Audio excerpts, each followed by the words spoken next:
Jangan terlalu fikir anak sangat. Kita bagi sikit je hari ni. Kalau ada harta, kita bagi siap-siap tukar nama, siap-siap semua supaya kita mati senang. Ada lebih, bagi kepada orang yang memerlukan. Kita tengok anak kita budak senang contoh kan. Jangan kita tak bagi harta sampai anak melarat. Kalau anak kita perlu, bagi sekadarnya saja. Ya, tak payah peningkan sangat. Ada rezeki dia insya-Allah. Seperti mana kita hidup ada rezeki, anak kita ada rezeki insya-Allah. Ya, kita tak payah mumet-mumetkan sangat. Yang paling penting yang kita takut ni bukan dunia tau. Orang mukmin dia paling takut adalah dia takut bagaimana hubungan dengan Allah.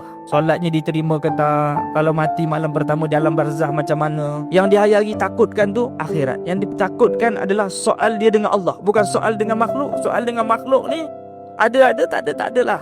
Soal dengan dunia ni ada tak ada tak apalah. Ada ya okey, tak ada ya orang ento ya rapo. Sebab apa? Akan akhirnya semua sama je. Ada dengan tak ada, akhirnya tak ada. Kita datang kuliah ni pakai handbag Ajinomoto. Tengok orang, dia pakai handbag LV, Gucci, larang teman. Kan? Kita pakai tudung sarung yang endon tu. Yang tu pakai pusing-pusing sana. Yang tu ada batu-batunya banyak. Kita batu-batu pun tak ada. Kan? Dalam hidup kita kan akan sampai masanya besok tak ada.